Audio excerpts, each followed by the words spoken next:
Pyramid meditation channel సమర్పిస్తున్నటువంటి గ్రంథాలయం స్వాధ్యాయ కార్యక్రమానికి మీ అందరికీ ఆత్మీయ స్వాగతం. ప్రపంచంలోని అనేక ఉత్కృష్టమైన గ్రంథాలలో మహోన్నతమైన గ్రంథంగా విరాజిల్లుతున్న అద్భుత గ్రంథం చిత్ శక్తి విలాసం, ప్లే ఆఫ్ కాన్షియస్నెస్ అనే ఆంగ్ల గ్రంథానికి తెలుగు మాతృకగా విరాజిల్లుతోంది ఈ గ్రంథం.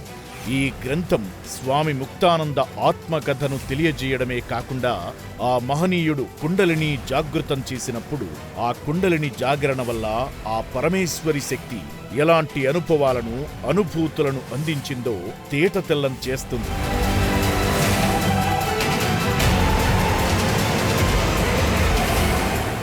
సాధారణంగా కుండలిని జాగృతమైన తరువాత అందరూ సమాధి స్థితికి వెళతారు. కానీ సమాధి స్థితిని కూడా ఒక సాక్షిగా చూసి దానిని విపులంగా వర్ణించిన అద్భుత పుస్తకమిది. కుండలిని జాగృతం వల్ల ఆ పరమేశ్వరి శక్తి దాని యొక్క స్థూల సూక్ష్మ కారణ మహాకారణ శరీరాలలో ఎలాంటి అద్భుతాలు చేసి చైతన్య స్థితికి తీసుకెళ్లి అద్భుతాలను ఆవిష్కరిస్తుందో విశదీకరించిన ఈ గ్రంథం నేడు గ్రంథరాజాలలో ఒకటిగా విరాజిల్లుతోంది. స్వామి ముక్తానంద అనుభవాల సారాన్నంతటినీ క్రోడీకరించిన ఈ అద్భుత గ్రంథం నేటి గ్రంథాలయం కార్యక్రమంలో మీకోసం. మనం గ్రంథాలయం స్వాధ్యాయ కార్యక్రమంలో భాగంగా స్వామి ముక్తానంద గారి ఆత్మకథ ప్లే ఆఫ్ కాన్షియస్నెస్ చిత్శక్తి విలాసం గురించి మనందరం కలిసి స్వాధ్యాయం చేస్తున్నాము. గత 24 ఎపిసోడ్లుగా మనం తెలుసుకుంటూ వచ్చాము. ఈరోజు 25వ ఎపిసోడు. మనం 24వ ఎపిసోడ్ పూర్తిగా బిందు భేదం అంటే ఏంటో తెలుసుకుందాము అని చెప్పి మనం అనుకున్నాము. దానికి సంబంధించినటువంటి మనం తెలుసుకుంటాము. 24వ ఎపిసోడ్లో అలాగే మనం నాగలోకాన్ని, యమలోకాన్ని, చంద్రలోకాన్ని కూడా స్వామివారు ధ్యానంలో దర్శించుకున్నారు. ఈరోజు మనం చెప్పుకోబోయేటువంటి అద్భుతమైనటువంటి స్వర్గలోకం కూడా ఆయన దర్శిస్తారు. దానికంటే ముందు ఒక యోగ శాస్త్రంలో ఒక అద్భుతమైనటువంటి ప్రక్రియ ఉంది. ఎలాగైతే కేచరి ముద్ర అనేది ఒకానొక ప్రక్రియ, బిందు భేదము అనేటువంటి ఒకానొక ప్రక్రియ ఆయనకి కూడా సహజంగా ఏర్పడుతుంది. అంటే ధ్యానంలో ఆయన లోలోతులకి వెళ్తున్న కొద్దీ ధ్యానంలో ఆయన ఉన్నతమైన స్థితికి వెళ్తూ ఉంటారు. ఇక్కడ బిందు భేదం అంటే ఏంటంటే 2 కనుపాపలు సమానంగా ఉండడము. అంటే 2 కనులకు కూడా ఏమవుతుంది అంటే మామూలు చూపు ఏర్పడి ఒకే వస్తువు కనబడుతూ ఉంటుంది. మీకు ఆశ్చర్యంగా అనిపించవచ్చు, అదేంటి సార్ ఎప్పుడు కూడా ఒకే వస్తువు కనిపిస్తుంది కదా అని. అంటే లేదు, 2 కళ్ళు కూడా మనకి ఎప్పుడు కూడా 2 వస్తువుల వైపు చూస్తూ ఉంటాయి. ఒక వస్తువు వైపు దృష్టి కేంద్రీకరించినప్పుడు మనం ఒక వస్తువుని చూస్తుంటాం అని భ్రమపడుతూ ఉంటాం. కానీ వాస్తవానికి మనం 2 విభిన్నమైనటువంటి వస్తువుని చూస్తూ ఉంటాము. కానీ ఎప్పుడైతే 2 కన్నులు కలిసి ఒకే చూపుగా మారుతాయో, ఒకే వస్తువు కనిపించడం ప్రారంభమవుతుందో దాన్ని మనం బిందు భేదము అంటాం. ఈ బిందు భేదం వల్ల మన కన్నులలోకి నీలపు రంగు అనేది వస్తుంది. ఇది శాంభవి ముద్ర ఏర్పడడానికి ముందు జరిగేటువంటి క్రియ. మనందరికీ తెలుసు, యోగ శాస్త్రంలో శాంభవి ముద్ర అనేది అత్యంత ప్రతిష్టాత్మకమైనది. దానికంటే ముందు ఏర్పడేది ఈ బిందు భేదము అంటాము. సాధకుల్లో వాళ్ళ కళ్ళల్లో ఎప్పుడైతే నీలపు వెలుగు కనుక కనిపించిందో, ఆ నీలం రంగు వెలుగు అనేది ఒక విధంగా చెప్పాలి అంటే సాధకుడి యొక్క అదృష్టానికి ప్రతిఫలంగా మనం చెప్పుకోవచ్చు. సాధారణంగా ఏం జరుగుతుందంటే ఈ బిందు భేద ప్రక్రియ ఏర్పడినప్పుడు సాధకులు భయపడుతూ ఉంటారు. ఎందుకు భయపడతారు? చూపు ఎక్కడ పోతుందో ఏంటి, ఒక్కటే కనబడుతుంది, ఇంకా మిగతావి కనిపించడం లేదేంటి, చూపు పోతుందేమో అని చెప్పి భయపడుతూ ఉంటారు. ప్లస్ ఇంకా ఏం జరుగుతుంది అంటే బిందు భేద ప్రక్రియ జరగడం కంటే ముందు కనుపాపలు, కనుగుడ్లు పైకి కిందికి కొట్టుకుంటూ ఉంటాయి. ఎంతో వేగంగా వస్తుంటాయి. అలా కన్నులు బయటపడతాయేమో అన్నంత వేగంగా వస్తూ ఉంటాయి. చూసేవారికి కూడా కొద్దిగా భయం కలుగుతూ ఉంటుంది. ఒక సాధకుడు బిందు భేద ప్రక్రియ చేస్తున్నప్పుడు చూసేవారికి కూడా కొద్దిగా భయం కలుగుతుంది. కానీ ఎవరైతే ఆ భగవతిని, ఎవరైతే కుండలిని శక్తిని, ఎవరైతే చిన్మాత్రని సంపూర్తిగా నమ్ముకుంటారో, ఆ చిన్మాతని సంపూర్తిగా నమ్ముకుంటారో వారికి ఎలాంటి భయం కూడా అవసరం లేదు. ఎందుకంటే మనకి ఈ కుండలిని జాగరణ ప్రక్రియలో బాహ్యంలో జరుగుతున్నటువంటి ప్రక్రియలు ఏవైతే ఉన్నాయో, ఈ ప్రక్రియలు చేయించేదెవరు? లోపల ఉన్నటువంటి మన పరమాత్మ శక్తి చేయిస్తుంది. మన పరమాత్మ శక్తి మనతో ఈ ప్రక్రియలన్నీ చేయిస్తున్నప్పుడు మనకి ఎవరికి భయపడాల్సిన అవసరం ఉంది? ఎవ్వరికీ దేనికి భయపడాల్సిన అవసరం లేదు. ఎప్పుడైతే మన కనుగుడ్లు తిరుగుతూ ఉంటాయో అప్పుడే నేత్ర భ్రమణం అనేది జరుగుతుంది, నేత్ర ఛేదనం అనేది జరుగుతుంది. నేత్ర భ్రమణం నుంచి నేత్ర ఛేదనం అనేది జరుగుతూ ఉంటుంది. ఈ నేత్ర ఛేదనం వల్ల ఏమవుతుందంటే ఈ చక్షువులకి సంబంధించి, అంటే ఈ కన్నులకు సంబంధించినటువంటి ఒకానొక అధిష్టాన దేవత ప్రసన్నమవుతుంది. దీనికంటే ముందు మనం ఒక విషయం చెప్పుకోవాలి. మన శరీరంలో ప్రతి ఒక్క ఇంద్రియానికి ఒక అధిష్టాన దేవత ఉంటుంది. ప్రతి ఇంద్రియానికి ఒక అధిష్టాన దేవత ఉంటుంది. ఈ విషయాన్ని సాధకులు ఎవరు కూడా మర్చిపోవద్దు మాస్టర్స్. అయితే చక్రాలు శుభ్రపడినంత వరకు, అంటే మన శరీరంలో అవయవాలు, చక్రాలు, నాడులు అంతర్గతంగా శుభ్రపడనంత వరకు ఇంద్రియాలు మామూలుగానే పనిచేస్తూ ఉంటాయి. అందరిలో కూడా మామూలుగానే పనిచేస్తుంటాయి. కానీ ఎప్పుడైతే చక్రాలు పరిశుభ్రపడతాయో అప్పుడు వాటికి దివ్యమైనటువంటి శక్తి లభిస్తుంది. ఆ దివ్యమైనటువంటి శక్తి ఎట్లా వస్తుంది అంటే ఆ చక్రాలకు సంబంధించినటువంటి అధిష్టాన దేవత అంతవరకు సుషుప్తి అవస్థలో ఉన్నటువంటి ఆ అధిష్టాన దేవత జాగృతావస్థలోనికి వస్తుంది. అందుకే మనకి దివ్యమైనటువంటి శక్తి లభిస్తుంది. అలాగే ఈ చక్షువు యొక్క ఈ చక్రాలు, మన చక్షువుల్లో కూడా చక్రాలు ఉంటాయి. ఈ చక్షు చక్రాలు ఎప్పుడైతే శుభ్రపడతాయో అప్పుడు ఆ చక్షుదేవత మనకి దివ్య దృష్టిని ప్రసాదిస్తుంది.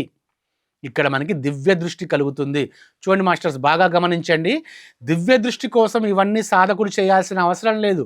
సాధకుడు తాను చేస్తున్నటువంటి ధ్యానాన్ని ఒక సంపూర్ణమైనటువంటి శ్రద్ధతో చేస్తూ పోయినట్లయితే ఇవన్నీ కూడా తనకి సంభవిస్తూ ఉంటాయి. మరి దివ్య దృష్టి వల్ల ఏంటి ఉపయోగం అంటే దూరంగా ఉన్న వాటిని సైతం కూడా సాధకుడు చూడగలడు. దివ్య దృష్టి అంటే థర్డ్ ఐ విజన్ కాదు. థర్డ్ ఐ విజన్ వేరు, దివ్య దృష్టి వేరు. దివ్య దృష్టిలో నువ్వు బాహ్యంగానే ఏం చేస్తావు? కన్నులు మీవి తెరుచుకునే ఉంటాయి. మీ తెరుచుకున్న నేత్రాల ద్వారా, మీ కన్నుల ద్వారా దూరంగా ఉన్నటువంటి వాటిని కూడా మీరు చూడగలరు. ఈ అద్భుతమైనటువంటిది ఎప్పుడైతే స్వామి ముక్తానందలో ఈ చక్షుదేవత ప్రసన్నమైందో దివ్య దృష్టి ఆయనకి ఏర్పడుతుంది.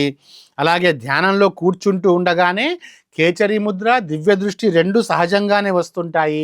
ఆనందం యొక్క స్ఫురణ వస్తూ ఉంటుందండి. ఎప్పుడైతే ఆయనకి ఈ చక్షు యొక్క అధిష్టాన దేవత ప్రసన్నమై దివ్య దృష్టిని ఆయనకు అందిస్తుందో అప్పుడు ఆయన సదా ఆనందంలో ఉండిపోతాడు. ఆనందం యొక్క స్పృహ ఉంటుంది, ప్లస్ ఎరుక ఇంకా స్థిరపడుతుంది. అవేర్నెస్ అనేది ఇంకా స్టిల్నెస్గా మారిపోతూ ఉంటుంది. ఇటువంటి ఎరుక ఎట్లా అంటే మళ్ళీ ఏదో సంభవించినట్లు కాదు, సహజంగానే ఉంటూ సామాన్యంగానే ఉంటూ ఎరుక చాలా స్థిరమవుతూ ఉంటుంది. అలాగే ఏదైనా విషయాల గురించి అర్థం చేసుకునేటువంటి పద్ధతి కూడా కొత్తగా ఉంటుంది. అంటే అప్పటి వరకు ఏదైతే తమ యొక్క మనస్సు ఆధారంగా అర్థం చేసుకుంటూ ఉంటారో విషయాల్ని, ఈ ఎరుక అనేది సంపూర్తిగా ఏర్పడ్డప్పుడు దాని ఒక దివ్యంగా అర్థం చేసుకోవడం ప్రారంభమవుతుంది. ఆయన చెప్తారు, నేను ఎంతో మెలకువతో ఉంటున్నాను, నేను నా బుద్ధి ఎలా పనిచేస్తుందో తెలుసుకోవడానికి ప్రయత్నిస్తూ ఉన్నప్పుడు ఎరుక నాలో స్థితమైంది, సంపూర్ణమైనటువంటి ఎరుక నాలో స్థితమైంది అన్న విషయం నాకు బోధపడింది అని చెప్తూ ఉంటారు. ఇప్పుడు ఆయనలో పూర్తిగా ఆల్రెడీ మనకి అవధూత గారి దర్శనం తర్వాతనే వాంఛ అనేది ఆయనకి తొలగిపోయింది. కానీ ఇప్పుడు తనకి ఏం జరిగింది అంటే స్వామివారికి కామవాంఛ పూర్తిగా తొలగిపోతుంది మాస్టర్స్. సో కామవాంఛ అంటూ ఏమీ ఉండకుండా సంపూర్తిగా కామవాంఛ అనేది తొలగిపోతుంది. ఒక నూతనమైనటువంటిది, కొత్తదైనటువంటి ప్రేమ భావం ఉదయిస్తుంది. ఒక ప్రేమ భావం ఉదయిస్తుంది. అది పెరిగి పెద్దదై అందరి పట్ల ఒక ప్రవాహంగా మారుతూ ఉంటుంది. అందరి పట్ల అంటే ఒక అన్కండిషనల్ లవ్లోకి వచ్చేస్తారు. అంటే పూర్తిగా ఇక ఏం జరిగింది అంటే ఇక్కడ అనాహతము సంపూర్తిగా విచ్చుకుంది. అంటే అనాహతములోనికి ఆ పారమేశ్వరి మాత తన సంపూర్ణమైనటువంటి శక్తిని ప్రసరింపచేసింది. ఆయన ఆలోచిస్తారు ఒక విచారణ, ఏంటి ఇది ఇష్టమా, మమత, కామమా అని ఆలోచించినప్పుడు కాదు, ఈ మూడింటికి అతీతమైనటువంటి ఒక అన్కండిషనల్ లవ్ అని చెప్పి ఆయనకు అర్థమవుతుంది. అసలు వృక్షాల పట్ల కూడా ఆ మామిడి చెట్లు అంటే నాకు ఆల్రెడీ చాలా ఇష్టం. కానీ ఆ ఇష్టం కాస్త ప్రేమగా మారుతూ ఉంటుంది. ఎందుకు అంటే ఆయన చెప్తారు ఇక్కడ, భగవంతుడు అన్నింటినీ ప్రేమిస్తూ ఉంటాడు. ఆ భగవంతుడి యొక్క ప్రేమ ఏదైతే ఉందో ఆ ప్రేమ నాలోంచి ప్రతిఫలిస్తూ ఉంటుంది. దానికి పెద్ద కారణం అంటూ ఉండదు. ఒకరిని ప్రేమించడానికి పెద్ద కారణం అంటూ అవసరం లేదు. అలా అవసరం లేనటువంటి కారణం అవసరం లేనటువంటి ఒక అన్కండిషనల్ లవ్, ఒక స్వేచ్ఛా ప్రేమ అనేది ఎలాంటి ఆటంకాలు లేనటువంటి, ఎలాంటి ఆశించడాలు లేనటువంటి ఒక స్వేచ్ఛా ప్రేమ అనేది ఇక్కడ మనకి స్వామి ముక్తానందలో ప్రవహించడం ప్రారంభించింది. అందుకే ఆయన ఇక్కడ ప్రేమ గురించి కొన్ని అద్భుతమైనటువంటి స్టేట్మెంట్స్ ఇస్తారు. అది ఆయన మాటలోనే మనం తెలుసుకుందాం. చూడండి, భగవంతుని ప్రేమ చాలా గొప్పది, పక్షపాతం లేనిది. భగవంతుడి ప్రేమ మానవుడి ప్రేమను పోలినటువంటి ఈ వ్యవహారము కాదు. వ్యవహారిక ప్రేమ నిజానికి ప్రేమ కాదు, అది వ్యాపారం, ఇచ్చిపుచ్చుకునేది ఆయన అంటున్నారు. ఆయన ఒక కసాయివాడు కూడా గొర్రెల్ని ప్రేమిస్తాడు. దేనికోసం ప్రేమిస్తాడు? ఆ తరువాత డబ్బు ఆర్జన దృష్టిలో పెట్టుకుని ప్రేమిస్తూ ఉంటాడు. అది స్వచ్ఛమైన ప్రేమ కాదు, సహజమైన ప్రేమ కాదు. ప్రేమ అనేది ఒక హృదయం యొక్క ప్రేమ, హృదయం యొక్క అవ్యాజ్యమైనటువంటి స్నేహం అంటారు. మానవుడి ప్రేమకి ఏదో కారణం ఉంటుంది, కానీ దాన్ని మనం ప్రేమ అనుకుంటున్నాం, కానీ స్వార్థం. అది కారణం ఉన్నటువంటి ప్రేమ స్వార్థంతో సమానం. భగవంతుడి ప్రేమ యొక్కటే నిర్మలంగా ఉంటుంది. ఎందుకంటే భగవంతుడి స్వభావమే ప్రేమ, భగవంతుడి కృప ప్రేమ, భగవంతుడు ఇచ్చేది ప్రేమ, భగవంతుడు తీసుకునేది ప్రేమ. యావత్ ప్రపంచం పట్ల భగవంతుడి దృష్టి ఒకేలాగా ఉంటుంది. అలాంటి భగవంతుడి ప్రేమ నాలో ప్రవహించింది అని ఒక అద్భుతమైనటువంటి స్టేట్మెంట్స్ అనేవి ఆయన ఏదైతే దర్శించారో, ఆయన దర్శించిన దాన్ని మాటల రూపంలో, పదాల రూపంలో మనకి వర్ణిస్తూ ఉంటారు. అలా అత్యున్నతమైనటువంటి ఒక ప్రేమ భావన ఆయనలోకి వచ్చిన మరుక్షణమే ధ్యానంలో ఇప్పుడు ఒక అద్భుతం సంభవిస్తుందండి. ఆయన అంతకుముందు ఏం చూశారు? నల్లటి అంధకారమయమైన లోకాన్ని చూశారు కదా. ఆ తరువాత తన ఎదుట అందంగా అలంకరించబడినటువంటి ఒక ఏనుగుని చూస్తారు ఆయన. అన్నీ కూడా ఆయనకి ధ్యానంలో దివ్య దృష్టి ద్వారా కనబడుతున్న విజన్స్ అని చెప్పుకున్నాం కదా మనం. ఆయన తర్వాత ఏం చూస్తారు అంటే నెక్స్ట్ 7 ముఖాలు కలిగి ఉంటాయి. ఏనుగుకి 7 ముఖాలు ఉంటాయి. అందంగా అలంకరించబడి ఉంటుంది. అందమైన వస్త్రాలతో అలంకరించబడినటువంటి ఏనుగు మెడలో బంగారము, ముత్యాలు, మనులతో చేసినటువంటి ఆభరణాలు ఉంటాయి. ఆ ఉదయపు సూర్యకాంతిలో ఆ ఆభరణాలన్నీ మెరుస్తూ ఉన్నాయి. ధ్యానంలో ముక్తానంద గారు ఆ ఏనుగుని చూస్తూ ఉంటారు. దాని గురించే తర్వాత ధ్యానం ముగిసిన తర్వాత ఆ ధ్యానం ముగుస్తుంది. ఏనుగుని మనం చెప్పుకున్నాం కదా, ఒక హైయెస్ట్ టాప్లోకి రాగానే ఏమవుతుంది? ధ్యానం ముగుస్తుంది. ధ్యానం ముగిసిన తర్వాత ఆయన ఏం చేస్తారు? దాని గురించినటువంటి విచారణ ఆయన చేస్తూ ఉంటారు. ఆ విచారణలో భాగంగా ఆయన ఒక పురాణ గ్రంథం చదివినప్పుడు దాంట్లో ఉంటుంది, ఆ ఏనుగు సాధారణ ఏనుగు కాదు, ఆ ఏనుగు ఇంద్రలోకానికి సంబంధించినటువంటి ఐరావతం. సో ఆయన దేన్ని దర్శించుకున్నారు? ఇప్పుడు ఇక ఇంద్రలోకానికి వెళ్తున్నారు ఆయన. యమలోక దర్శనం అయిపోయింది, ఐరావతాన్ని దర్శించుకున్నారు. ఇప్పుడు ఇంద్రలోకానికి వెళ్తున్నారు ఆయన. ఆ గ్రంథంలో రాసి ఉంటుంది, ఐరావతం యొక్క దర్శనం పుణ్యప్రదం. ఎప్పుడైతే ఐరావతం తనకి దర్శనం ఇచ్చిందో స్వామి వారి ధ్యాన సాధన ఉద్ధృతంగా వస్తుంది. ఎంతో ఉత్సాహము, ఎంత ఉత్సాహం అంటే అసలు వేరే పని ఏది చేయకుండా రాత్రి పగలు ధ్యానం చేద్దామా అన్నంత ఉత్సాహం వస్తుంది. ధ్యాన వేగానికి దానివల్ల కలిగే అలసట కూడా ఏమీ రాకుండా ఉంటుంది. అందుకని ఇక్కడ స్వామివారు ఏం చెప్తారు అంటే, మనము ఈ ధ్యానంలో ఈ అనుభవాలు తెలుసుకోవాలి అంటే ఇక్కడ ఆయన చెప్పినటువంటి ఒక విషయాన్ని మనం సదా ఆచరించాలి. ఇదే ఈ ఎపిసోడ్ యొక్క హైలైట్ ఏంటంటే, ఆయన మనకు ఒక మంచి సూచన ఇస్తున్నారు. మనలాంటి ధ్యాన సాధకులందరికీ, కుండలిని సాధకులందరికీ ఆయన ఒక అద్భుతమైనటువంటి విషయాన్ని బోధిస్తారండి. ఆయన అంటే మనము ధ్యానం చేస్తుంటాము, కుండలిని సాధన చేస్తుంటాము. మరి భౌతిక జీవితంలో ఎలా ఉండాలి ఈ సాధన చేసేటప్పుడు అంటే ఆయన చెప్తున్నారు చూడండి, ధ్యానం చేసే వ్యక్తి తన గురించి పూర్తిగా అర్థం చేసుకోగలగడం ముఖ్యం. తన గురించి తనకి పూర్తిగా అర్థం చేసుకోవాలి. విశృంఖలంగా వ్యవహరించవద్దు అని బోధిస్తున్నారు మనకి ఇక్కడ. ధ్యానం చేసే వ్యక్తి విశృంఖలంగా వ్యవహరించవద్దు. అతిగా నవ్వడము కానీ, అతిగా రోదించడము కానీ, అనవసరమైనటువంటి మాటలు కానీ, హద్దు మీరినటువంటి ఆహారాలు కానీ, హద్దు మీరినటువంటి విహారాలు కానీ పనికిరావు. ధ్యానం చేసే వ్యక్తి, సాధన చేసే వ్యక్తి తన గురించి తాను అర్థం చేసుకోవాలి. విశృంఖలంగా ప్రవర్తించవద్దు, అతిగా మాట్లాడవద్దు, అనవసరమైన మాటలు మాట్లాడవద్దు, హద్దు మీరిన ఆహార విహారాలు చేయవద్దు అని చెప్తున్నారు. అవి పనికిరావు. ఎందుకంటే మీతో పాటుగా అవి చేయడం వల్ల ఏం జరుగుతుంది? మీ ఒక్కరికి మాత్రమే నష్టం కాదండి. మీతో పాటు మీరు గొప్ప తపస్సు చేశారు. మీరు ఇంతవరకు మీరు ధ్యానంలో ఈ స్థితికి చేరుకున్నారు అంటే మీరు గొప్ప తపస్సు చేశారు. మీ తపస్సు యొక్క స్థితి వలన మీ ఫలితం ఏమొచ్చింది? పారమేశ్వరి మాత అనుగ్రహం కలిగింది కదా మీకు. ఈ పారమేశ్వరి అనుగ్రాహక శక్తికి ఎటువంటి అపచారం జరగకుండా చూడండి. ఈ పనులన్నీ గనక మీరు చేస్తున్నట్లయితే మీలో ఉన్నటువంటి ఈ పారమేశ్వరి అనుగ్రహం వల్ల కలిగిన శక్తికి అపచారం కలిగినట్లుగా, అలా అపచారం జరగకుండా చూడండి. ఆ విధంగా జరిగితే ఏం జరుగుతుంది?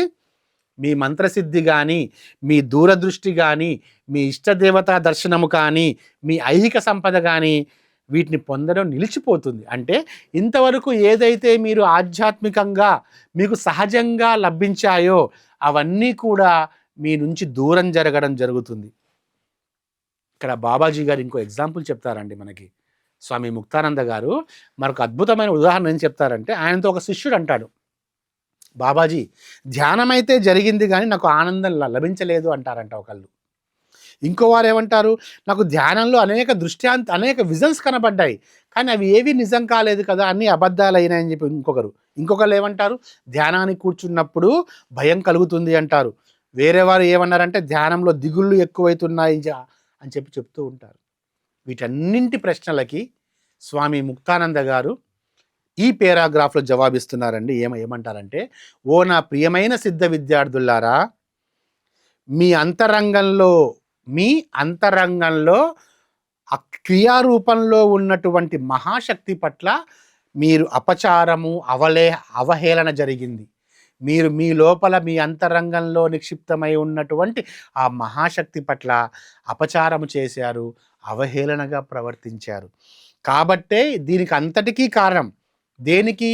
ధ్యానంలో దుఃఖం లభించడం కానీ, ధ్యానంలో భయం కలగడం కానీ, ధ్యానంలో దిగుళ్ళు ఎక్కువైనవడం కానీ, ఇవన్నీ దేనివల్ల అవుతుంది?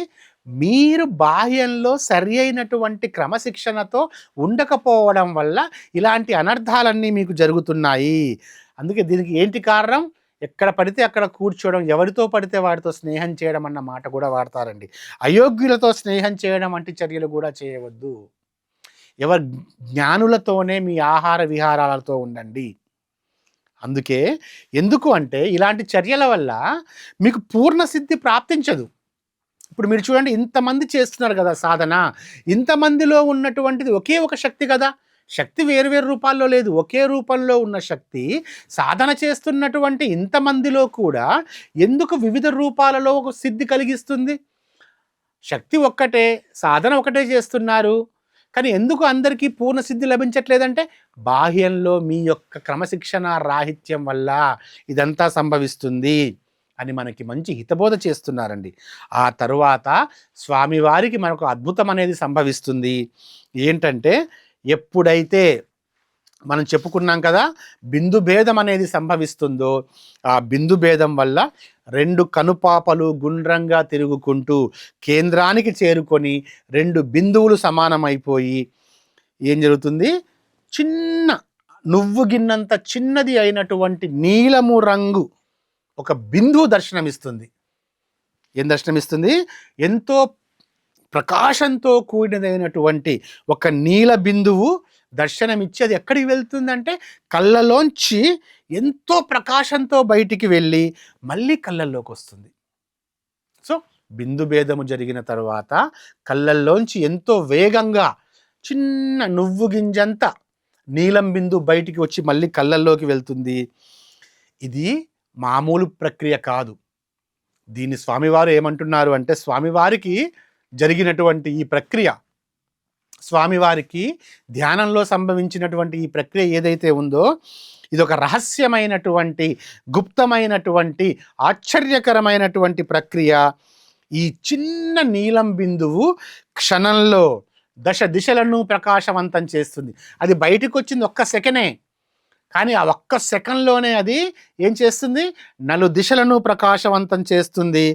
అది స్వామివారు ఎటు కూర్చుంటే ఆ దిశ వైపుగా, సంపూర్ణ దిశ వైపుగా ఉండేది. చూడండి, ఎందుకని ఏమంటారు, నేను పూర్వాభిముఖంగా కూర్చుంటే పూర్వ దిశ ప్రకాశించేది, దక్షిణ అభిముఖంగా కూర్చుంటే దక్షిణ దిశ ప్రకాశించేది అని చెప్పి ఆ బిందువు యొక్క మహిమ గురించి స్వామివారు మనందరితో పంచుకుంటున్నారు. ఆయన అనుభవాన్ని ఏంటంటే, ఆ నీలం బిందువు యొక్క గమనం అంటే దాని యొక్క ఫోర్స్ ఎలా ఉంటుంది అంటే, దాని గమనము విద్యుత్ శక్తి వేగం కంటే తీవ్రమైనది. మన కరెంటు తెలుసుగా ఎంత స్పీడ్గా వెళ్తుందో, దానికంటే కూడా మీ కళ్ళల్లో బిందు భేదం వల్ల యొక్క ఫలితమైనటువంటి ఆ నీలం బిందువు అనేది దానికంటే వేగమైనది, తీవ్రమైనది. దాన్ని చూస్తుండగానే ఏం జరిగేవంటే, ఆయనకి మనసులో స్వామి గారికి రకరకాల భావాలు ఉత్పత్తి అయ్యేది. దాంతోపాటు ఆయన అనుకునేవారు, ఈసారి నాకు రాముడు దర్శనం ఇస్తారా, ఈసారి నాకు కృష్ణుల వారు దర్శనం ఇస్తారా, ఈసారి నాకు పరమశివుల వారు దర్శనం ఇస్తారా అని చెప్పి దర్శనాల గురించిన ఆశ కూడా స్వామివారికి ఎక్కువకుంటూ వచ్చింది. మనసులో సంతోషము, ఇదంతా అంతరాత్మ కూడా సంతృప్తి చెందుతుందండి. వీటి ఫలితాలు మొత్తం చూసిన తర్వాత అవుట్పుట్స్ ఇవన్నీ వస్తున్నాయి కదా స్వామి ముక్తానంద గారికి, ఆయనకు కూడా ఎంతో ఆత్మసంతృప్తి కలుగుతుంది. అప్పుడు తనకి మనసులో తనకి ఏమొస్తుందంటే, అంతరాత్మ చెప్తూ ఉండేదంట, నీకు భగవతి కుండలి ప్రసాదం లభించింది, నీకు భగవతి కుండలిని ప్రసాదం లభించింది. అందుకే అప్పటి నుంచి ఆయన ఇంకా ప్రశాంతంగా, ఇంకా జ్ఞానపూర్వకంగా, అలా జ్ఞానపూర్వకంగా ఉండేవారు. కానీ ఆ నీలం బిందువు గురించి ఇంకా వర్ణిస్తారండి ఆయన. నీలేశ్వరి అంటారు. సో మనం రక్తేశ్వరి నుంచి శ్వేతేశ్వరికి వచ్చాము, శ్వేతేశ్వరి నుంచి కృష్ణేశ్వరి, కృష్ణేశ్వరి నుంచి నెక్స్ట్ మనకి ఇంకో 4వ జ్యోతి ఏంటి ఇప్పుడు కనబడింది, నీలేశ్వరి. ఆ నీలేశ్వరి గురించి, ఆ నీలేశ్వరి ఆయనలో కలిగించినటువంటి, ఆ కల్పించినటువంటి ఆ దర్శనాలు ఏవైతే ఉన్నాయో వాటి గురించి మనం తెలుసుకుంటూ, ఐరావతం కనిపించింది, ఇంకా తన ఇంద్రలోకంలోనికి సంపూర్తిగా వెళ్ళలేదు. ఐరావతం కనిపించిన తర్వాత తనకి నీలం రంగు జ్యోతి కనిపించింది. ఈ నీలం రంగు జ్యోతి యొక్క దర్శనము కానీ, ఈ నీలం రంగు జ్యోతి యొక్క ఈ నీలేశ్వరి గురించినటువంటి మరిన్ని మహిమాన్వితమైనటువంటి ఈ విషయాలన్నీ కూడా మనం నెక్స్ట్ ఎపిసోడ్ అయినటువంటి 26వ ఎపిసోడ్లో మనం తెలుసుకుంటాము సంపూర్తిగా. సో మరిన్ని దర్శనాల సంబంధించినటువంటి విషయాలతో మళ్ళీ నెక్స్ట్ ఎపిసోడ్లో నీలేశ్వరి గురించి తెలుసుకోవడానికి మనం మళ్ళీ కలుసుకుందాము. కాబట్టి my dear friends, my dear masters, my dear God's, ఈ చిత్శక్తి విలాసం స్వాధ్యాయంలో మనందరం కలిసి పాలు పంచుకుంటున్నందుకు మనందరం కూడా ఆ కుండలిని మాతకి, ఆ భగవతి మాతకి మనందరం కూడా ఆత్మపూర్వకంగా కృతజ్ఞతలు తెలియజేసుకుందాము. అలాగే మీ అందరికీ కూడా శుభాకాంక్షలు. నాకు ఈ అవకాశాన్ని ఇచ్చినటువంటి పిఎంసి పిరమిడ్ మెడిటేషన్ ఛానల్ వారికి కూడా హృదయపూర్వకమైనటువంటి కృతజ్ఞతలు తెలియజేసుకుంటున్నాను. So thank you very much. Next ఎపిసోడ్లో మనం నీలేశ్వరి గురించినటువంటి సంపూర్ణ మహిమాన్వితమైనటువంటి అవగాహన తెలుసుకుందాము. Thank you very much masters.